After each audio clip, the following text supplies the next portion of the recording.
Hi ನಮಸ್ತೆ ಎಲ್ರಿಗೂ. ನಾನು ನಿಮ್ಮ Latha Kiran. Welcome to my channel. ಎಲ್ರಿಗೂ ಹೊಸ ವರ್ಷದ ಶುಭಾಶಯಗಳು.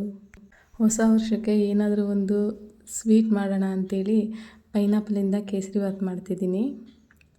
ಮೊದಲಿಗೆ ಒಂದು ಪಾತ್ರೆಗೆ 1 ಕಪ್ಪಷ್ಟು ರವೆ ಹಾಕ್ಕೊಂಡು ಹುರ್ಕೊಳ್ತಾ ಇದ್ದೀನಿ. ಮೊದಲಿಗೆ ರವೆನ 1-2 ನಿಮಿಷ ಹಾಗೆ ಡ್ರೈ ಆಗಿ ಹುರ್ಕೊಂಡು ಆಮೇಲೆ 1-2 ಸ್ಪೂನ್ ಆಗೋಷ್ಟು ತುಪ್ಪ ಹಾಕ್ಕೊತಿದ್ದೀನಿ. ತುಪ್ಪ ಹಾಕ್ಕೊಂಡು ಸ್ವಲ್ಪ ಕೆಂಪಗಾಗೋ ತನಕ ಚೆನ್ನಾಗಿ ಹುರ್ಕೋಬೇಕು. ತುಪ್ಪ ಸ್ವಲ್ಪ ಗಟ್ಟಿಯಾಗಿತ್ತು, ಅದನ್ನು ಹಾಗೆ ಹಾಕ್ಕೊಂಡಿದ್ರಿಂದ ಸ್ವಲ್ಪ ರವೆ ಜೊತೆಗೆ ಚೆನ್ನಾಗಿ ಮಿಕ್ಸ್ ಆಗೋ ಥರ ಹುರ್ಕೊತಾ ಇದ್ದೀನಿ.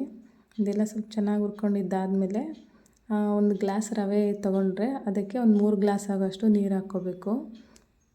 ನೋಡಿ, ನೀರು ಹಾಕ್ಕೊತಾ ಇದ್ದೀನಿ. ಈಗ ನೀರು ಹಾಕ್ಕೊಂಡು ಆಮೇಲೆ ಸ್ವಲ್ಪ ಕುದಿಯೋದಕ್ಕೆ ಬಿಡಬೇಕು. ಸಕ್ಕರೆ ಎಲ್ಲ ಫಸ್ಟೇ ಹಾಕಬಾರ್ದು. ಬರೀ ರವೆಗೆ ನೀರು ಹಾಕ್ಬಿಟ್ಟು ಅದು ಸ್ವಲ್ಪ ಕುದಿಯೋಕ್ಕೆ ಸ್ಟಾರ್ಟ್ ಆದಮೇಲೆ 1 ಕಪ್ಪು ಸಕ್ಕರೆ ಹಾಕ್ಕೋಬೇಕು. 1 ಕಪ್ ರವೆಗೆ 1 ಕಪ್ ಸಕ್ಕರೆ ಹಾಕ್ಕೊತಾ ಇದ್ದೀನಿ.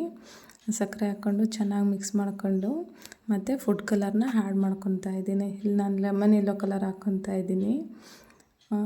ಕಲರ್ ಆ್ಯಡ್ ಮಾಡಿಕೊಂಡು ಆಮೇಲೆ ಪೈನಾಪಲ್ ಹಾಕ್ಕೊತಾ ಇದ್ದೀನಿ.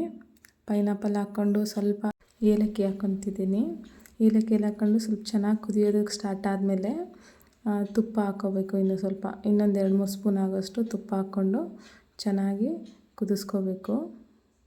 ನೋಡಿ, ಈ ಥರ ತುಪ್ಪ ಹಾಕ್ಕೊಂಡು ಚೆನ್ನಾಗಿ ಮಿಕ್ಸ್ ಮಾಡ್ಕೋಬೇಕು. ಇದೆಲ್ಲ ಚೆನ್ನಾಗಿ ಕುದಿಯೋ ಅಷ್ಟರಲ್ಲಿ ನಾನು ದ್ರಾಕ್ಷಿ ಮತ್ತು ಗೋಡಂಬಿನ ತುಪ್ಪದಲ್ಲಿ ಹುರ್ಕೊಂಡಿದ್ದೆ. ಅದನ್ನು ಹಾಕ್ಕೊಂಡು ಮಿಕ್ಸ್ ಮಾಡಿಕೊಂಡ್ರೆ ಕೇಸರಿಬಾತ್ ರೆಡಿ ಆಯಿತು. ತುಪ್ಪ ಜಾಸ್ತಿ ಹಾಕ್ಕೊಂಡಷ್ಟು ಟೇಸ್ಟು ತುಂಬ ಚೆನ್ನಾಗಿ ಬರುತ್ತೆ. ಯಾವುದಾದ್ರೂ ರೆಸಿಪಿ ಬೇಕು ಅಂದರೆ ಕಮೆಂಟ್ ಮಾಡಿ ತಿಳಿಸಿ. Thanks for watching. See you all.